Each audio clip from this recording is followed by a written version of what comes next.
So the topic for today's presentation is ethical issues in HRM, which I will be presenting as a part of submission for my CIE 3 HRM. Let us begin. So I'm going to start by explaining basic information about what is HRM and what are ethics.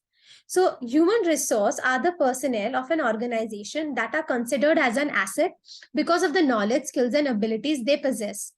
Human resource management refers to different set of activities which are performed by the human resource department, such as recruitment, selection, appraisals, etc., which are done on the basis of their contribution, by their contribution, I mean the contribution of the employees and the value they create in accordance with the goal of the organization. Other than this, they also try to build a work-friendly atmosphere and a healthy work culture in an organization. What are ethics? Ethics are those set of values that govern individuals' behavior pertaining to the acts that can be categorized into right and wrong. These are the values that are either imbibed within an individual or can be reinforced externally. It is a branch of knowledge that deals with moral principles and the favorable and unfavorable aftermath of one's act. Now coming to the main central component of today's presentation, that is ethics in human resource management. Now, as I mentioned that human resource deals with manpower planning and development related activities in an organization. At the same time, it also ensures that the company provides a good working culture for the employees that aim to foster a healthy work culture. It is important for human resource department in an organization to use ethical practices, as it not only motivates the employees, but it also builds a morale, which in turn leads to effective and efficient fulfillment of the organization's goals. So loosely, HRM ethics can be defined as the moral obligations of an employer to treat the employee fairly and equitably in an organization with no bias or prejudice. Now, even when it comes to ethics, role of ethics in HRM, there are two different school of thoughts. One group of thought leaders believe that now, as the market, since in business, markets are govern the organizational interest, and these interests are met through people. The latter are therefore possessed to a higher risk.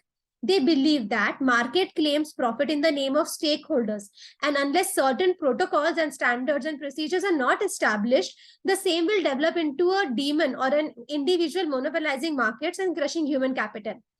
Thus, this shows that ethics in HR should be mandatory. Then there is another school of thought who are more influenced by neoliberalism. They believe that there is no business ethic followed other than attainment of the higher profit and revenue with the utilization of human resource, that is the employees. They argue that when organizations utilize their human resource optimally, there is more scope of value creation. So value creation basically, so they are saying that once these when the employees are optimized to their fullest, there will be more profits. Now, these profits are not only going to the shareholders, but it will also go to the organization and the society. Now, since employees are the part of this society and organization, they also get benefited indirectly. So this is one of the cases I read online. Now, even in the presence of cutthroat competition in the market, there are still some companies who have maintained a higher standard through ethical corporate policies. So one such company I read about was Ultimate Software. Ultimate Software is a company basically that deals with development and selling of this particular softwares. Now, this company has shown a steady rise in the ranks as one of the best companies to work for. Now, why? Because they provide perks like 100% free healthcare to its employees, including a complete coverage for their dependents. So, the company not only provides a health coverage for the employee, but also their family. The company also gives an all expense paid vacation, but once in 2 years. Now, not only this, but the Ultimate Software enjoys a great deal of diversity in its hiring practices. It's at least 46, based on this current report, At least 46% of its staff are women and 33% are minorities. Now, what are the areas and scopes of HRM ethics? Human resource personnel are given a great deal of legal and ethical and moral responsibility. There is a great scope of ethical ramification in HR practices like recruitment, selection, training and development, and performance appraisal. This requires the human resource professionals to be just and fair in their working and ensure that no unethical practice has been followed in any department or any division of the organization. Now, there are various areas basically in which HR professionals could have HR professionals have to ensure ethicality, which I'll be further discussing again in detail. But in brief, these points include safety at workplace, basic human, civil, and employment rights. These include security, job security, free communication, feedback from tests, etc. Privacy, equity, that has equitable and proportionate pay for all the employees. Then we have honest and fair and respect-based processes in the workplace.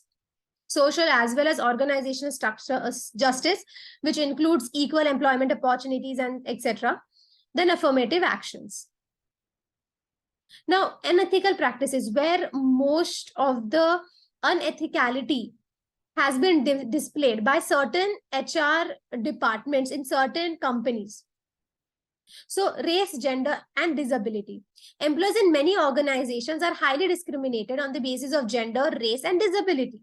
So, talking about gender, the female counterpart has always faced the backlash, even though the number of work hours worked by male and female employees the same for the same job with similar performance, male has been seen to receive a higher compensation or benefit.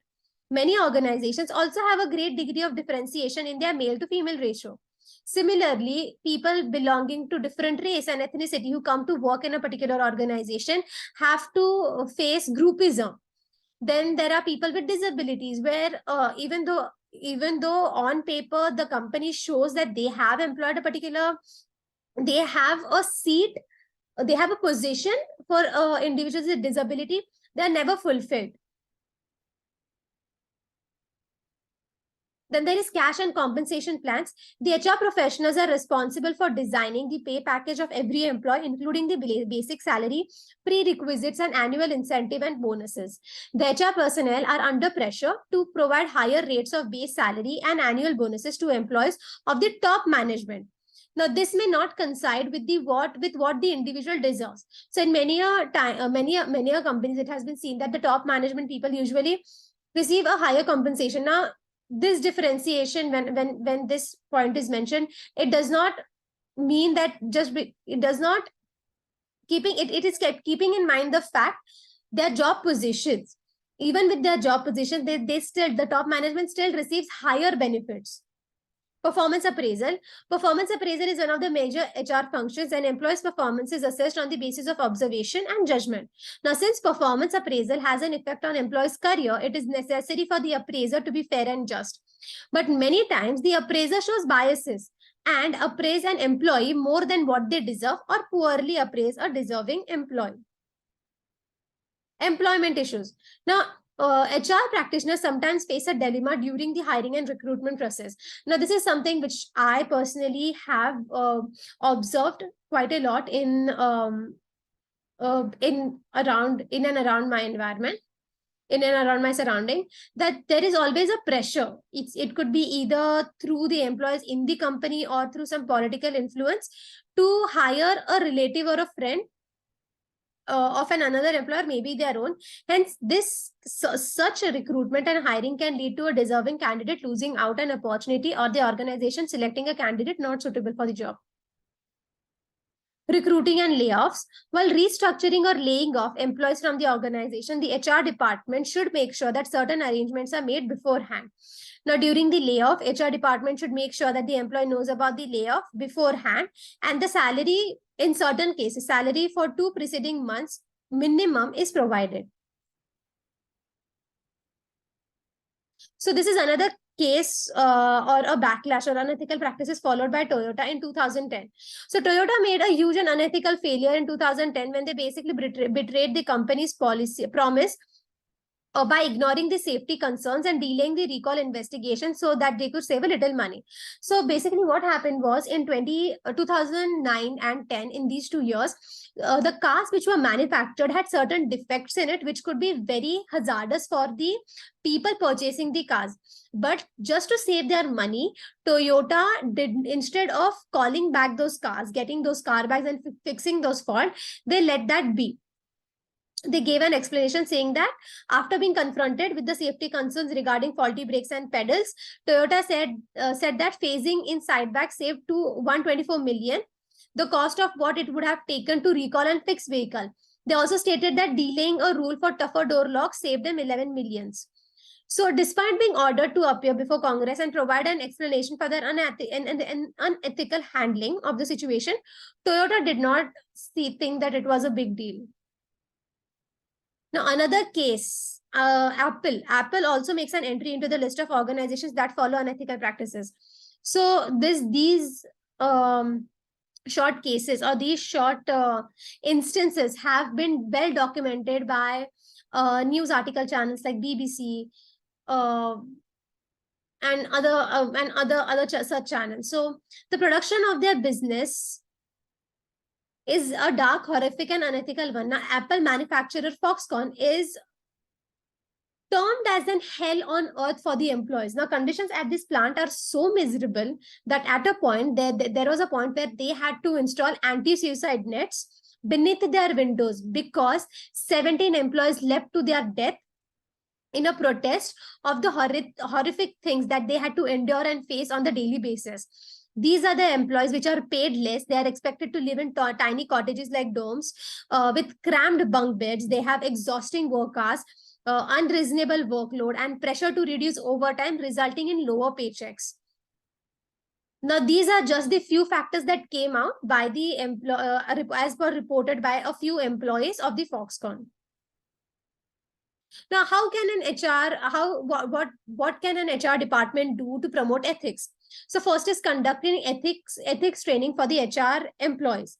This involves a training to be conducted for the HR employees so as to give them a gist about the code of conduct of the organization, also to adhere to the ethical practices. This can in turn lead to a motivation boosting morale, which will ultimately lead to a higher productivity. Secondly is use of fair practices. This point basically talks about how HRs themselves can use fair practices and put it up as an example for other employees to follow. So the HR professionals should adhere to using fairness and justice in all their HR functions. They should ensure every employee is treated equally in the organization and gets equal number of the opportunities. Rewards and disciplinary system. The reward system should be designed in such a manner that those behaviors which fall within the organization's code of conduct and ethics are rewarded. So such practices will lead to spread of an awareness about the right behavior being encouraged and discouragement of the negative behavior. Secondly, facilitating a two-way communication where the employee should feel free to communicate with their superiors and colleagues and subordinates, because lack of communication can lead to dissatisfaction on the employee's side, thus reducing the effectiveness and in the work, leading to the downfall of the productivity. Safety standards. So the safety standard point is basically more for those employees who work in hazard conditions such as construction sites, minings, etc. HR employees of the organizations as well, professionals as well as the organization should ensure that there is a proper provision for the safety in the workplace and ensure that causalities are kept to minimum. Casualties are kept to minimum. They should also provide health benefit to employees in the case of any casualty that occurs in the workplace. Thus, there should be a proper measure. So another example where ethical practices are highly followed is Intel Corporation. Now, through the Intel Foundation, the company hosts an Intel Science Talent Search and International Science and Engineering Fair to help encourage STEM. STEM basically stands for Science, Technology, Engineering, and Mathematics for education of young people. Now, Intel is interested in making these areas diverse. The company has made donation funds and programs to encourage girls and underprivileged minorities to study in these fields. Employees of Intel also experience the company's dedication to individuals through a very different corporate work. So the company promotes or reassigns them to different fields and areas every 16 to 24 months in the interest of making sure that the workers never became bored with their role and encourage them to explore new fields. So this is something very nice that I read, that once the employees are accepted, recruited in this particular company, they are usually told that welcome to your next 5 jobs. And this was it for ethical practices in HRM.